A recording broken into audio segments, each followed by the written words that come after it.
سوال یہ پیدا ہوتا ہے کہ زندگی کا انتخاب کیا جائے یا موت کی راہ چنی جائے۔ کیا یہ صحیح رہے گا کہ اس سفاک قسمت کے تیر و نشتر چپ چاپ سہ لیے جائیں،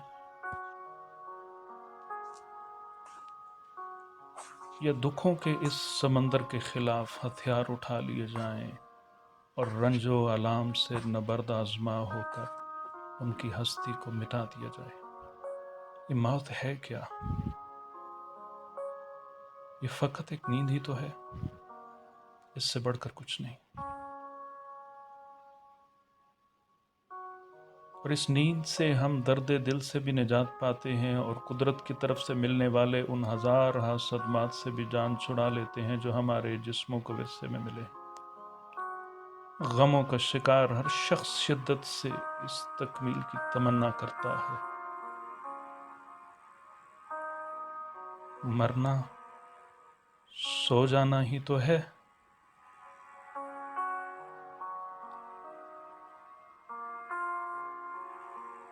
اور یہ سو جانا کیا ہے؟ شاید کسی خواب کے تجربے سے گزرنا۔ اور یہی ہے اصل مصیبت۔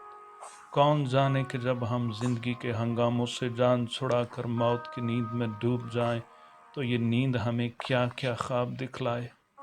یہی سبب ہے کہ مسائل زیست طول پکڑتے جاتے ہیں۔ جب انسان ایک تیز خنجر سے اس دردناک سلسلہ حیات کو اپنے ہاتھوں سے منقطع کر سکتا ہے تو آخر کیوں وہ چپ چاپ وقت کے تازیانے کھاتا رہتا ہے، کسی جابر حکمران کی زیادتیاں سہتا چلا جاتا ہے، کسی گھمنڈی کے ہاتھوں اپنی تذلیل برداشت کرتا رہتا ہے؟ آخر کیوں ایک شخص ناکام محبت کا درد جھیل لیتا ہے؟ انصاف میں تاخیر کی اذیت سے چپ چاپ گزرتا رہتا ہے۔ کیا وجہ ہے کہ اونچے منصبوں پر بیٹھے لوگوں کی بدتمیزی پر چپ رہتا ہے؟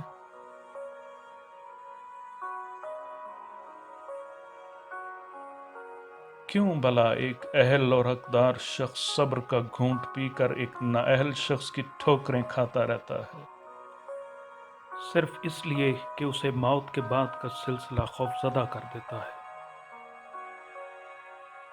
یعنی اس غیر مسخر دنیا کا خوف اسے روک دیتا ہے جس میں داخل ہونے والا کوئی بھی مسافر لوٹ کر نہیں آتا۔